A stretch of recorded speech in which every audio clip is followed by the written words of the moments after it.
Hello everyone, this is Prince Kumar from Bharatiya Institute of Engineering and Technology Sikar, Department of Mechanical Engineering.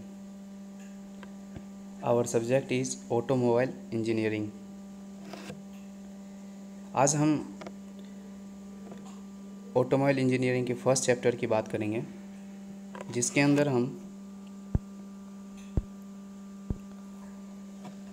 अंदर है frame, body, clutch and brakes. ये topics हैं जिसको हम first unit के अंदर cover करेंगे और वन बाय वन इसके डीप में पढ़ेंगे।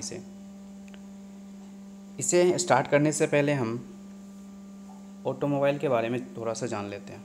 So what is automobile? An automobile is a self-propelled vehicle driven by an internal combustion engine and is used to transportation of passenger and goods on ground। कहने का मतलब आप automobile क्या होता है कि व्हीकल्स होंगे जो कि ट्रांसपोर्टेशन के लिए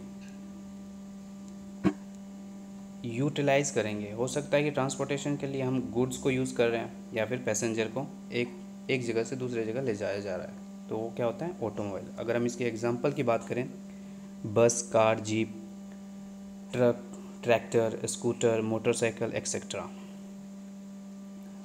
एंड हम अगर अब अपना जो सब्जेक्ट है वो है ऑटोमोबाइल इंजीनियरिंग। अब ये ऑटोमोबाइल इंजीनियरिंग क्या होता है? Automobile engineering is a branch of engineering in which we study all the automobiles and have practice to propel them। Automobile engineering क्या है? जिसके अंदर हम ये ब्रांच है इंजीनियरिंग का, जिसके अंदर हम प्रैक्टिस करते हैं और इन्हें मूव कराने की कोशिश करते हैं, जो भी व्हीकल्स अपन प्रिपेयर कर रहे हैं।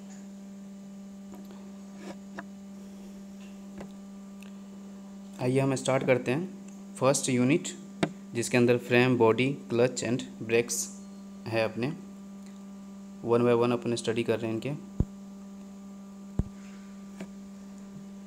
फर्स्ट पॉइंट है आपका frame. So what is frame? It is the supporting component of automobile vehicles. आप इसे कह सकते हो कि ये सपोर्टिंग कंपोनेंट होता है।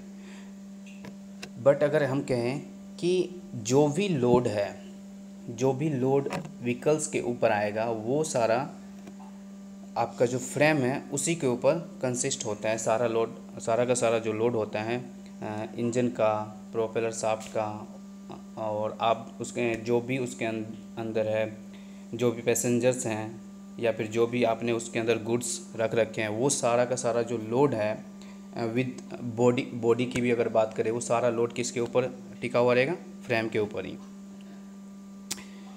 नेक्स्ट जो पॉइंट है इसी के अंदर, फ्रेम के अंदर, it is foundation for carrying the engine, transmission system and steering system by mean of spring, axle, rubber, pads etcetera. जैसा कि मैंने कहा कि ये कैरी करता है engine, transmission system, string system and springs और axle and rubber pads etcetera को। नेक्स्ट पॉइंट इसके अंदर है, the frame are made of box, tubular channels और यू शेप सेक्शंस वेल्डेड और रिवेटेड टुगेदर। हम इसमें क्या करते हैं? अगर हम फ्रेम की बात करें, हम इसमें ट्यूबुलर चैनल यूज़ कर सकते हैं या फिर यू शेप सेक्शंस यूटिलाइज करेंगे और इसे हम वेल्डेड या फिर रिवेटेड जॉइंट के थ्रू इसे कनेक्ट कर लेंगे, वही अपना फ्रेम प्रिपेयर हो जाएगा। अब नेक्स्ट जो पॉइंट है अपना चेसिस। अब चेसिस क्या होते हैं? When engine, transmission system, steering and wheels are fitted on frame, the assembly known as chassis. जैसा कि आपने डेफिनेशन में जाना, अगर फ्रेम के ऊपर engine, transmission system, steering, wheels, ये सारी चीज़ को हम अगर इसके ऊपर असेंबल कर दें, तो ये क्या कहलाएगा? आपका चेसिस। और इस चेसिस को आप ऐसे भी समझ सकते हो कि विदाउट बॉडी, है ना, विदाउट बॉडी अगर कोई भी व्हीकल्स है और वो चल रहा है ना, तो उसे हम कह सकते हैं कि वो क्या है, आपका चेसिस है। नेक्स्ट जो पॉइंट है, it is the backbone of the vehicle. जैसे अपन अपनी रीढ़ की हड्डी होती है अपने बॉडी की, है ना, उसी तरीके से इसको चेसिस को क्या बोला जाता है, रीढ़ की हड्डी बोली जाती है व्हीकल्स की। It is vehicle without body, जैसा कि मैंने अभी थोड़ी देर पहले मैंने बताया, ये विदाउट बॉडी व्हीकल्स जो रहेंगे उसी को अपन चेसिस बोलेंगे। और it contents all the major units necessary to propel the vehicle. देखो, इसमें वो सारी चीज़ें चेसिस के अंदर वो सारी चीज़ें होना चाहिए जिससे कि ये आपका चल सके, चलने की कंडीशन में हो, डेट मीन्स वो चेसिस कहलाएगा। Vehicles can be driven after placing the driver seat on chassis. अब चेसिस के ऊपर आपको एक अगर ड्राइवर सीट सेट कर देते हो और वो चलने योग्य हो जाती है व्हीकल्स आपकी, दैट मीन्स वो आपकी चेसिस कहलाएगी।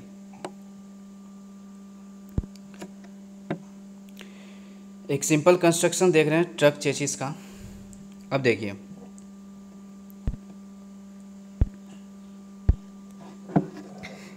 ये जो पोर्शंस है आपके,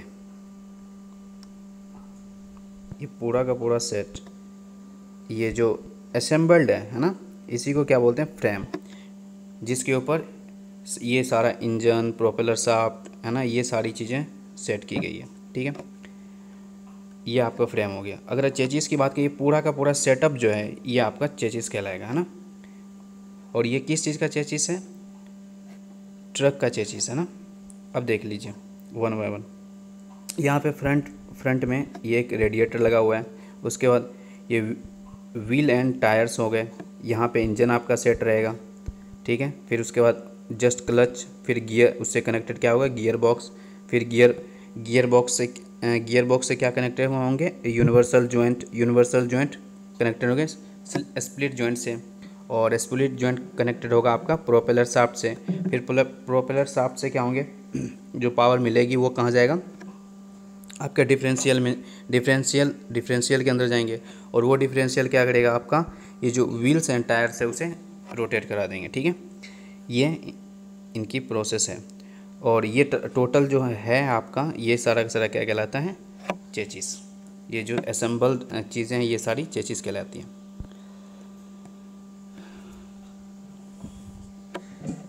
अब जैसे चेसिस की बात कर लेते हैं, तो उसके अंदर ये भी है, chassis consist of following components. जैसे मैंने पहले बता दिया कि चेसिस क्या क्या चीज़ें कंसिस्ट करती है, वो सारी चीज़ें यहाँ पे नोट डाउन की हुई है। जैसे चेसिस क्या क्या चीज़ें कंसिस्ट करेगा, पहला हो गया इंजन हो गया, व्हील्स हो गया, radiator, brakes, fuel tank, steering system, suspension system, transmission system. अब ट्रांसमिशन सिस्टम में डिफरेंट चीज़ें आएंगी, जैसे clutch, propeller shaft, differential, rear axle.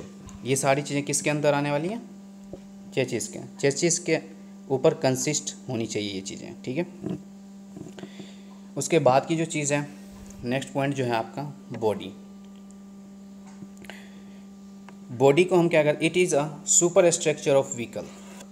ये क्या है, एक तरह से सुपर स्ट्रक्चर है, और ये पूरा का पूरा जो कवर करने का, व्हीकल्स को जो कवर करने का काम करता है, ये आपका बॉडी ही करता है।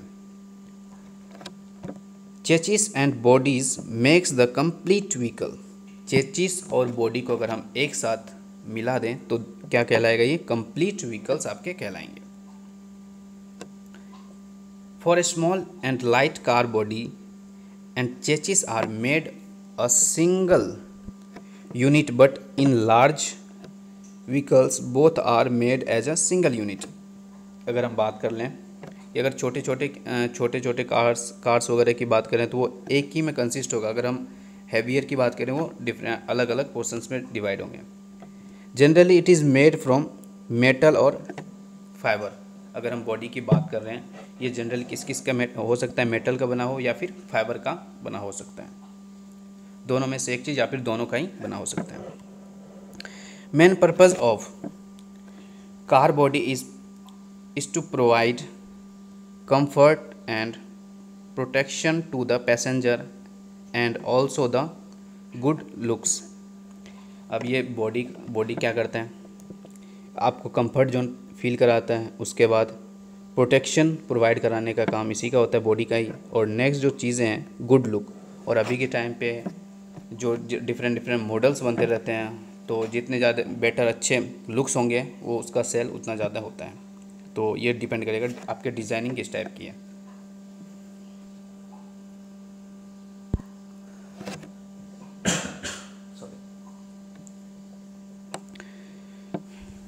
अब हम बात कर लेते हैं types of bodies for car. अब हम कार के डिफरेंट टाइप्स की बॉडीज़ की बात कर लेते हैं। जैसे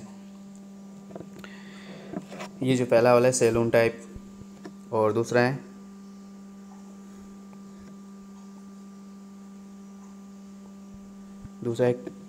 कूप टाइप,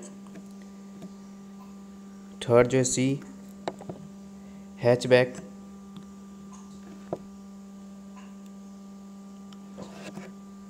नेक्स्ट जो है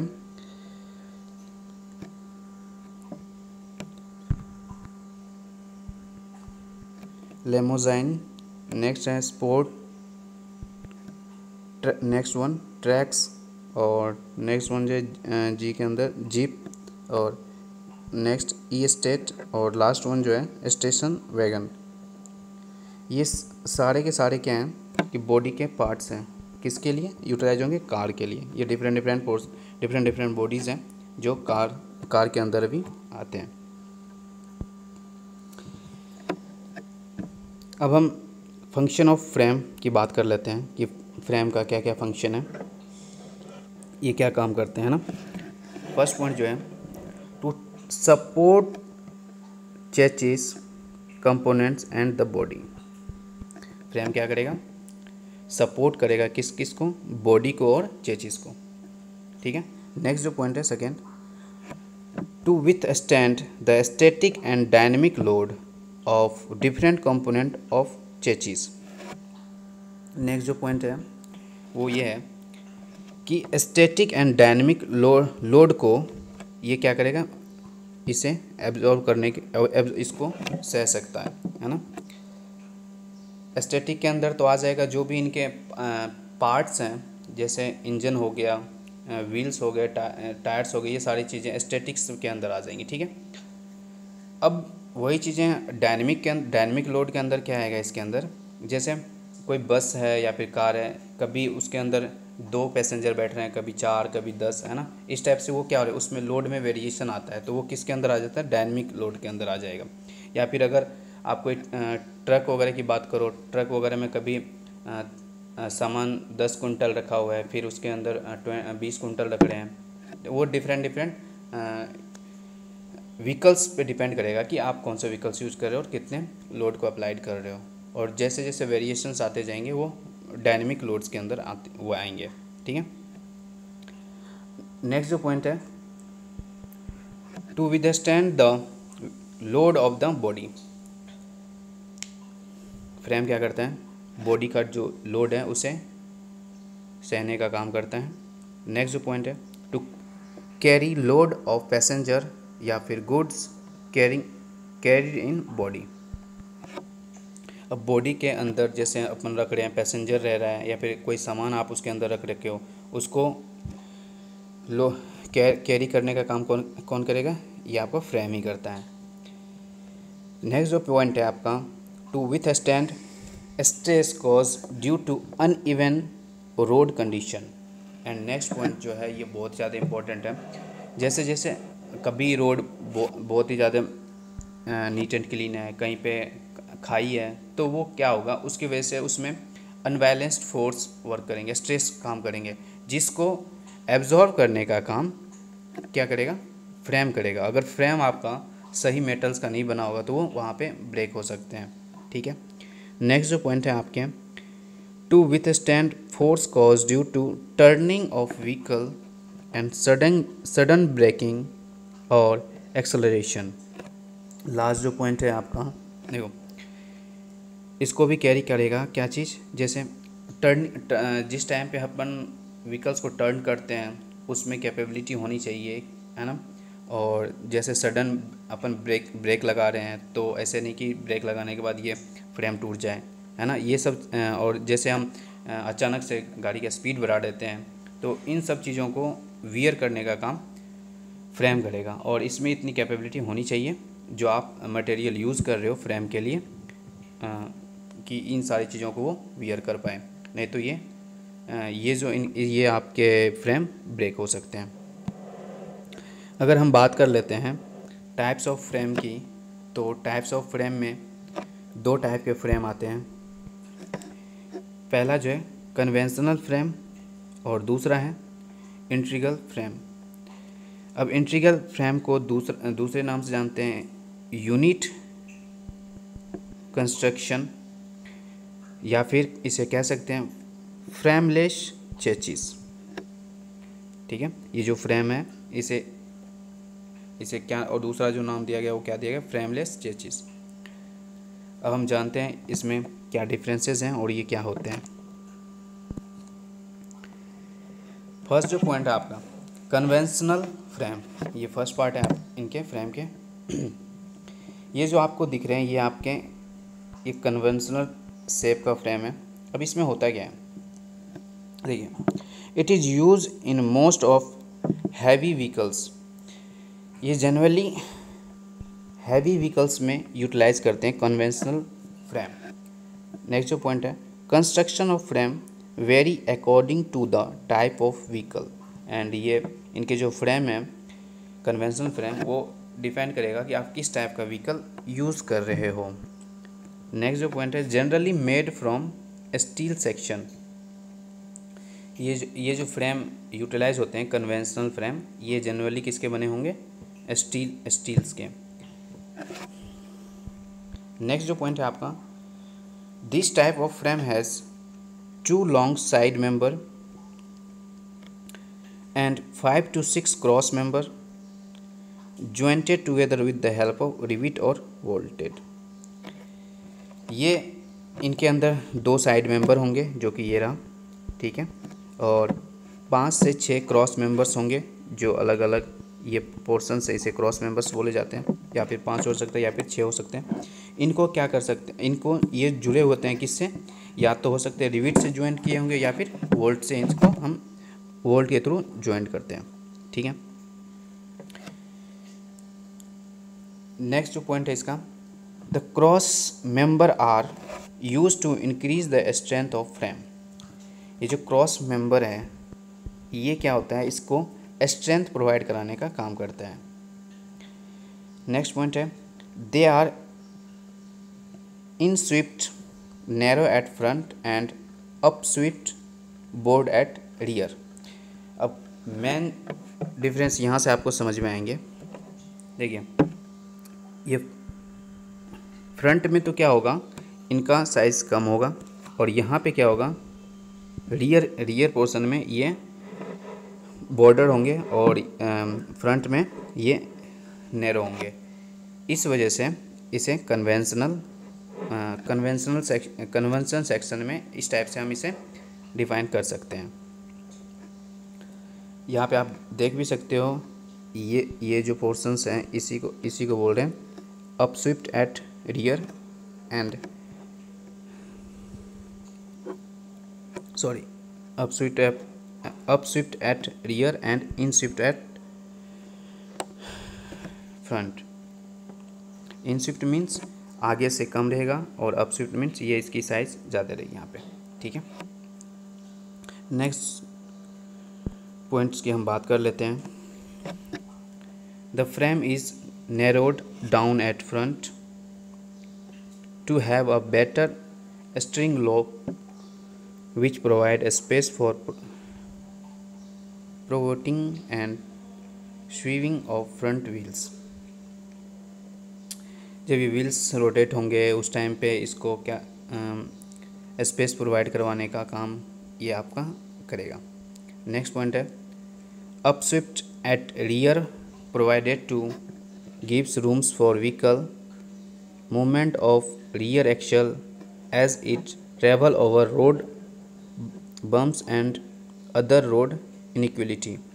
ये जो हमने अप स्विफ्ट इन स्विफ्ट जो डिज़ाइन दिया है ये इसलिए दिया गया है कि जैसे रोड में इनइक्वलिटी होती है उसको वो मेंटेन कर पाए।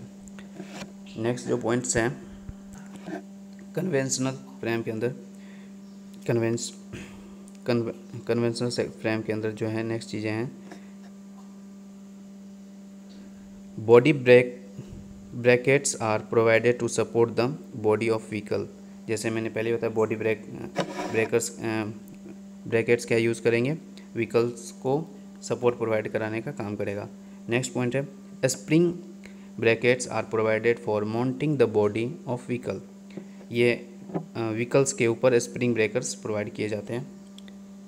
एक्सटेंशन नेक्स्ट पॉइंट है extension of chassis frame ahead of front axle known as front ओवरहंग। जैसे फ्रंट ओवरहंग क्या होता है, extension of chassis from ahead of front axle से जो चीज़ें होती हैं वो फ्रंट ओवरहेड कहलाएंगे, फ्रंट ओवरहंग कहलाएंगे। और extension of chassis beyond the rear axle, जिसे अगर रियर एक्सल से हम कंसिडर कर रहे हैं उसे रियर ओवरहंग कहेंगे। ठीक है।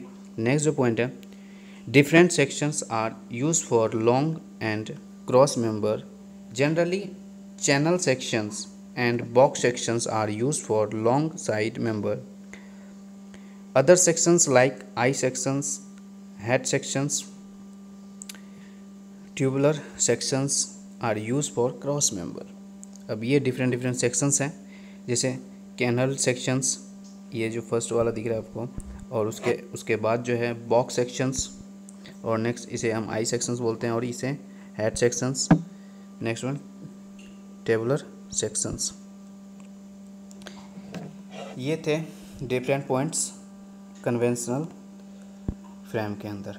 अब हम बात करें इंटीग्रेटेड फ्रेम की बात कर लेते हैं। ये इंटीग्रेटेड फ्रेम या फिर इसी को क्या बोलते हैं फ्रेमलेस चेसिस। ठीक है। अब देखो इसे हम फ्रेमलेस चेसिस इसलिए भी बोल रहे हैं क्योंकि इसके अंदर जो चेसिस और बॉडी होता है वो एक साथ ही माउंटेड होते हैं। ठीक है। इनके पॉइंट डिस्कस कर लेते हैं। This frame construction nowadays used in most of the motor cars called as frameless और चेसिसलेस और मोनो और unit construction in which the floor assembly and frame from one integral unit। देखो chassis और body जो mounted होंगे इनके अंदर ये एक साथ ही होते हैं, इसलिए इसे हम यूनिट कंस्ट्रक्शन या फिर चेसिस लेस फ्रेम भी बोलते हैं। ठीक है। नेक्स्ट जो पॉइंट है need of heavy side member are estimated which is used in conventional frame and the floor is strengthened by cross member and body all weight together। जैसा कि मैंने बताया कि इनके सारे ये जो चीज़ें हैं बॉडी है और इनके चेसिस हैं वो साथ एक और इनके फ्रेम है एक साथ वो बंधे हुए होते हैं, मतलब माउंट असेंबल्ड होते हैं, इसीलिए ऑल वेट इनके एक साथ कंसिडर किए जाते हैं। नेक्स्ट पॉइंट है In some case, subframe are also used on which various chassis components are mounted. This subframe are support the main frame। अब इसके अंदर हो सकता है कि हम एक तो मेन फ्रेम यूज़ कर रहे हैं और उसके अलावा जो बाकी की चीज़ें छोटे छोटे फ्रेम को हम इसे एक साथ असेंबल कर लेते हैं। नेक्स्ट पॉइंट है the main purpose of sub frame are to provide isolation, flexibility and simplicity production. Sub frame का मेन पर्पज़ ये है कि इनको आइसोलेशन प्रोवाइड कराना, फ्लेक्सिबिलिटी, कुछ चेंजेज, मतलब इनको जब हम प्रोडक्शन कर रहे होते हैं वहाँ पे इजी से प्रोडक्शन इनका हो पाए, इसलिए हम इसे सब फ्रेम इसको हम प्रोवाइड कराते हैं इसके अंदर। So in this type of construction all components like cross member, floor, body are welded और bolted together as an assembly. जैसा कि मैंने पहले ही बता दिया आप लोगों को, जैसे फ्लोर हो गया, बॉडी और बोल्ट एक साथ, ये सारी चीज़ें क्या होंगे एक साथ असेंबल्ड होंगे। This type of constructions gives more strength and rigidity. ये इस टाइप के कंस्ट्रक्शंस जो होते हैं फ्रेम के, ये क्या करते हैं, व्हीकल्स को मोर स्ट्रेंथ और मोर रिजिडिटी प्रोवाइड कराने का काम करते हैं। आज के लेक्चर में हम इतना ही पढ़ेंगे। ये फर्स्ट लेक्चर था अपना ऑटोमोबाइल इंजीनियरिंग का फर्स्ट, और ये इसे कह सकते हो फर्स्ट यूनिट का फर्स्ट पार्ट है ये अपना। और आगे के जो सेक्शंस, आगे के लेक्चर में हम आगे के चीज़ें जो हैं इसके अंदर, जैसे ब्रेक्स वगैरह हैं, शाफ्ट्स के यूटिलाइजेशन, ब्रेक किस टाइप से लगते हैं, है ना, डिफरेंट टाइप्स ऑफ ब्रेक्स, उसकी चर्चा हम